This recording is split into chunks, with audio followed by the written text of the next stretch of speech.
Life is a journey, a winding road filled with challenges, uncertainty, and moments that test our strength. But along that road, there is also hope. There is healing. There is a way forward. Welcome to The Way Home, a space where mind, body, and spirit come together in the pursuit of peace and purpose. The Way Home is more than a podcast. It's a path toward comfort, clarity, and connection. So wherever you are on your journey, take a deep breath, open your heart, and walk with us. This is The Way Home, presented by Plymouth Rock TV and Setting the Space. All right, everybody, we're here at the Setting the Space Octane Media Center in the Kingston Collection, and I'm with a good friend, dear co-host from The Way Home, Sharmin. Thank you. And it always feels like home when I'm here. It's I'm able to fill my tank, my energy, my emotional tank by sitting across from you, and it's free. I don't have to pay you. This is true. But I think we're both getting, it's that emotional currency. Yep. And hopefully people watching are kind of getting something too. Yep. And that's our hope, right? That we all find our way home together. Exactly. So what are we going to talk about today? So today is kind of an interesting thing. We had a great guest yesterday on your show, Alex Sulkin. And he used to write for Saturday Night Live. And so I was at home last night, and I was just laughing, thinking about your podcast, because it was great.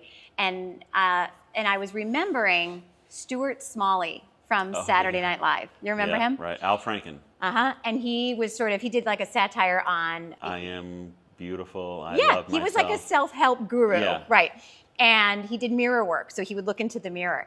And it just occurred to me how important that is. And while that's so funny, and I loved it, I mean, you remember, I'm good enough, I'm smart enough, and gosh darn people like me, or something like that. And he had Michael Jordan on the one time, too. I don't know if you ever saw that one. Yeah. So Michael Jordan's looking in the mirror, and Al Franken, Stuart Smalley is saying, say it, Michael. Yeah. And he's like, I am good enough. And it's like, obviously, he knows how good he is. Absolutely. The best basketball player in the world. Yeah, so I was thinking about how, we know that breakfast is the best part of our day. But we start our day looking in the mirror, and we don't realize, because we've talked about how thoughts become things and how our thoughts are so powerful. But that morning reflection really gives us more intel than we are maybe even understanding. When we look in the mirror, it's important that you take a moment to see and hear your thoughts. What are you seeing when you look? Are you disparaging yourself? Is there body shaming? I think a lot of us do that, right? Or are you pointing out what you wish is different? Or are you, when you look in the mirror, seeing what other people said about you?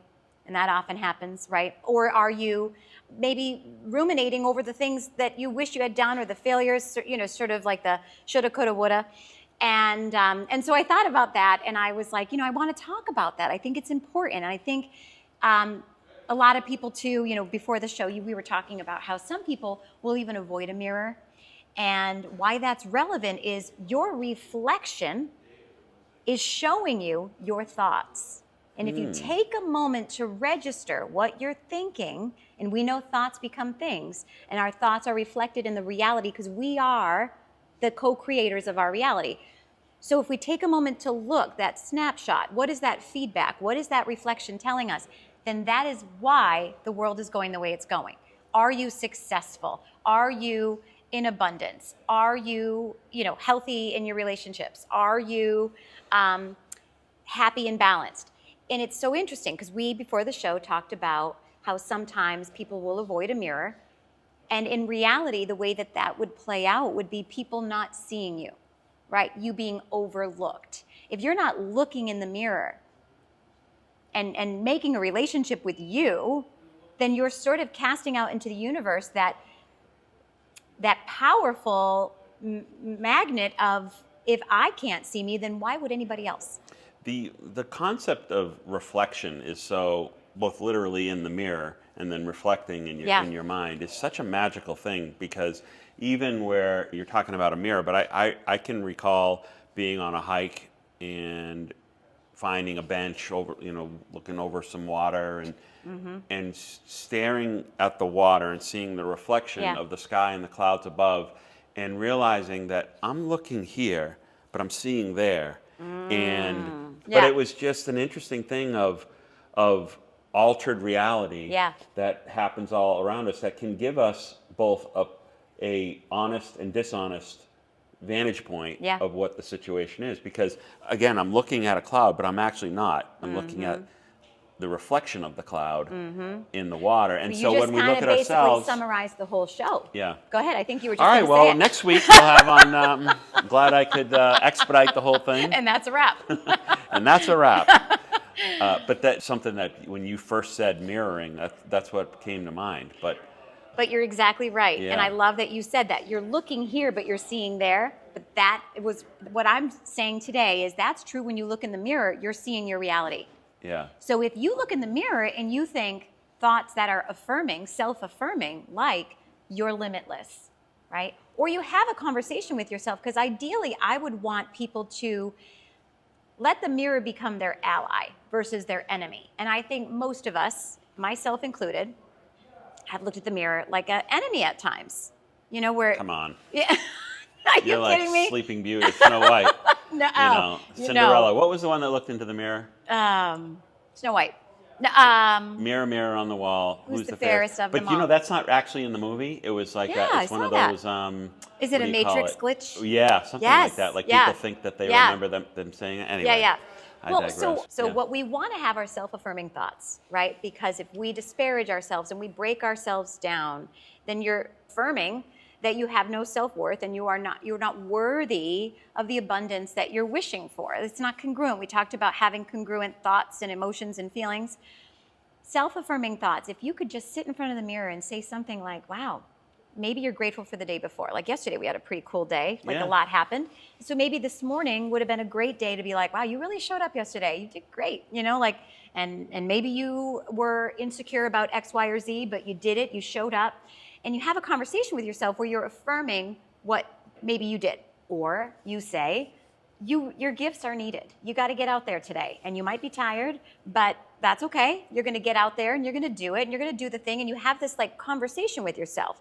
And no one's going to help you and no one's going to do it for you. But you have everything you need and you're fully supported. And life always works out for you, right? There's a dichotomy here, though, Sharmin, that takes me back a long way, where there's a notion of being cocky and humble, right? And Yeah, and the that's always humble yeah. is, oh shucks, I'm not good. And everyone's like, no, you're awesome, and no. Yeah. And I would say it to my wife. I'm like, when you say that you're not good looking, it's so bad. Yeah. Not just for you. Yeah. But it makes you look bad because everyone says you're beautiful. She really is so you beautiful. sound Right. You sound ridiculous But when you. it's the like lens no, we tell see me I'm ours- beautiful is what it sounds Oh, like. You know what yeah, I mean? right, like, yeah. Where I'm not beautiful. Yeah. Because you want people to say, oh no, you are beautiful. Yeah. And I. No, the truth is, I think everybody is, they struggle with that a little bit. Like Yeah. on some, it's shades of gray, right? Like some days you're really good in your confidence and some days you're not. And so it's like the lens of the beholder. Like, so that's on a day And I she's guess not. you're not saying, hey, I'm beautiful or whatever. You just feel Nope. it. No, And I don't even think I'm talking necessarily about aesthetics, because I think we get so caught up on that. We look in the mirror and it reflects back to us maybe our unworthiness, because this world is all full of filters. It's all full of lenses that are, with, what do you call those? You put the Snapchat, the filters, I Yeah. guess it is, right? And so nobody really, and they're all the edges are smoothed out, as our conversation from before. And so we get hung up on the aesthetic. But I think if you look and you see, you are so unique. And really, we are all different, and that's what makes us the same, right?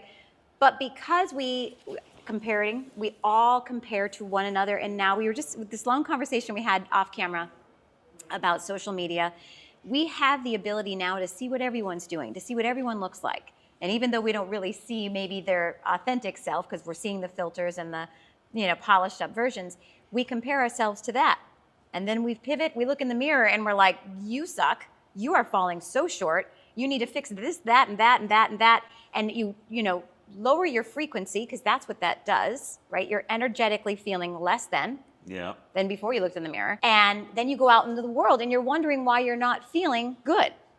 So the power you have to start your day strong, maybe you don't say you're beautiful, even though, we all are. You say you're unique, and that's your superpower. Nobody is you, and that's your superpower. You have gifts. Go out and freaking use them. Go help somebody. That will make you feel it better. Go do something important. Go show up. Go make a dent in the world. Go make a ripple in the water. Go breathe the air. It's yours too. Like, take up space. Right. And pump yourself up for who you are, so that when you look in the mirror, there's this affirming thing. And I think, like I was saying earlier, right before you said it was a dichotomy, I was saying, if you look in the mirror and you say things that are also like, you're supported. And if obstacles are detours in the right direction, or whatever happens to me is for me, not to me, or it's good for my growth, you kind of set your day up like, I'm good, I'm supported, I know that it's going to be a good day. And then you go out and you start your day on the right foot. There's mirrors throughout your day. You might catch your look in the mirror, and you might feel the old habits, because this is like a muscle, like everything we do. The more you do it, the easier it gets. And you might see a mirror and you might be like, you look like shit. You're sloppy, you're whatever, you're not enough. That person next to you is so polished, you can't compete. But you catch the thoughts, just like we talk about, and you try again. Well, I had a mirror incident today, because before this, I was at the gym, Yeah. and I'm looking in the mirror, and Yeah. yesterday you told me, oh, somebody said you had nice hair, Chuck, and it was like, It's oh, true. what? And then it made you think about your hair. Well, then I'm in the mirror and I'm going, okay, what were they thinking was good? Because I never think of it. I'm a guy, it's not but it something made I really you think of about. it. Yeah. It made me think of it, and then I'm just like, oh, like, I can't believe now I'm gonna have to You go had to on. process it, and you Yeah. were wondering if your hair was good again. Yeah. Interesting. What does it look like now? That looks really good. It's spiky. Got the spiky thing going. That's just because I need a haircut. No, I think spiky's good. I like it. Yeah. Yeah, it's like edgy. The funny guy with the edge. I've always had the same haircut. Same. Yeah. No, that's what we have in common. I think I've always had the same hair too. I know. I saw it in the Six Flags commercial. The Agawam. You're such a cute kid. Oh, I hate this. See? I gotcha. You did. Yeah. So I was so embarrassed of it. I really can't even watch it. And I actually think, nope, we're not going there. You're not going to catch me on camera disparaging, because it's what we do. But you got to catch yourself like I just did, right? Yep. So, but mirrors are great. Our friends are mirrors. Okay, I'm all over the place, but frequency again ties back to all of this. So frequency is the lens that we see things through. And a lot of people think, oh, have a high frequency, you're going to be positive all the time. And that's not necessarily true. It's just not seeing it through fear and ego. And I don't mean ego, the boastful kind like you were worried about. Right. I mean ego, the one that tries to self-sabotage your success, convinces you from your mind that you're not good enough, not worthy enough, and it talks you out. Like you want to do the thing, but your ego sets you back. A lot of times when we look in the mirror, we are faced with other people's opinions of us, whether it be your hair or whether it be what they said to us. So when we look in the mirror, we see what they think, or we hold what they think of us as some sort of metric that matters, but it never should matter. You got to feel good about you. You got to look in that mirror and affirm yourself, because no one else is going to. There's going to be people lining up in your life, whether they subconsciously do it or intentionally do it, but to take you down. It's just the way the world is. Yeah. Because again, they're projecting onto you their own insecurities, or they were traumatized, or whoever cares or knows, but it happens. We know this. So we know we're going to have people who criticize us. We know there's going to be people who hold us back, right? Put us down. Point out our flaws. We know this. But does that, and I wonder if that really actually happens. Like in the sense of you hear it being said that you look a certain way or something like that. Because your internal voice is saying, Sharmin thinks I look fat or something today.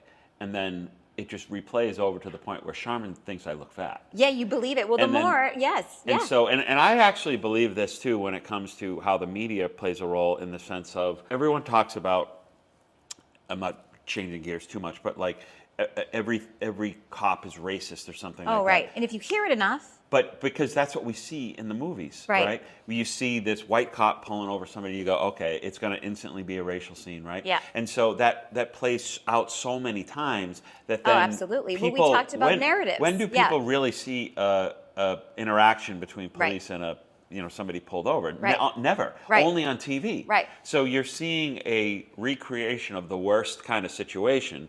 And therefore, that's what the simulation of the movie that we're playing in our head is doing. Yeah. And I remember saying something, and I've said it for so many years, and then I realized it wasn't even true. I just told myself that this situation happened, and it was kind of like a situation where it was a funny kind of story, and then you just embellish it a little bit more, and then it just becomes real. And you don't even realize that was and I'm like, absolutely, that wasn't really how it went down. Absolutely, Chuck. But the more we say something, the more it becomes a truth. Wow. Which is why looking in the mirror and self-affirming, if you did this every morning as part of your routine, take a shower, and I don't know if I said that yet, but you can take a shower in the morning and imagine all of your frustrations washing down the drain, all of your disparaging comments about yourself, like that it's like an Etch-a-Sketch. You're starting with nothing. It's a blank slate. Like let it all wash away. Anything negative, all the self-doubt, all of it, people's opinions, let them wash down the drain. And then when you have that first look in the morning, have it be self-affirming. Like, you got this. You're out of bed. You're going to show up. You're unique. No one is like you. You're going to go out there and take the space that you deserve.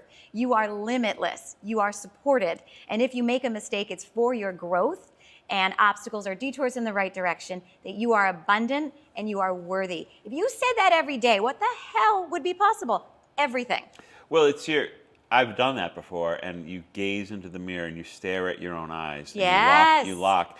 And then you're saying things, and it's almost as though, and I tried to picture that my higher self was talking to me. Yes. Like, you got this, nothing's going to... Yes. Now, in a funny sense, if somebody walks by the bathroom and sees that probably could be the most mortifying thing you that could could get caught take you doing. right out. Yeah. And there's a scene in Mascots. There's a movie on Netflix about Yeah. these people compete in their mascots. I don't know if you ever saw the movie. No. But Christopher Guest and all the people that made Best in Show, Yeah. that dog movie. I don't know Yeah. if you've seen that. And so this guy is like, he plays a plumber mascot, and he's just in the mirror. He's like, you've been training your whole life. And it just looks ridiculous. It looks insane. But there's truth to it. There's so much truth Yeah. to it. So find a safe space and get into, lock the door. Yeah. But you don't have to say it out loud. Although Louise Hay, she's a thought leader in this. In fact, she, I think, is the one who wrote about mirror work back in 1976. And I mean, her whole career was based on affirming one's self, because we're affirming ourselves one way or the other. Right. By either disparaging ourselves, like, yes, you are worthless, and you start the day with that, and you do avoid the mirrors so that you become more invisible to others in life, and they don't think about your needs because you don't think about your needs. It's all what plays out in the mirror is playing out in your life. And she teaches about love yourself enough to heal your life. And if you love yourself enough, and if you affirm yourself enough, then you believe it. If you say it enough, it becomes a truth. And it becomes that foundation that that you propel off of, right? So she was, at some point earlier in her career, she got cancer. And instead of going the route of surgery and of drugs and chemo and radiation, all the things, she opted for her own therapy. She said, I'm going to do self-affirming mantras and just positive speech to myself. And then she did therapy, of course, to get rid of whatever was like blocking her and traumas that, hold dark energy and keep you stuck. So she freed that up, did all the loving of herself, and she was healed in 6 months. So this is scientifically proven, right? We know, and so going back to Stuart Smalley, part of what I loved about him too is he calls it stinking thinking. Do you remember that? Oh my God, it's the best. Yeah. So he'd look in the mirror and he'd catch himself in the bad thoughts again, which is more normal. It's so much more accepted to look in the mirror and tear yourself apart. Yet you're embarrassed to be caught saying you're amazing. Yeah. But we love it when someone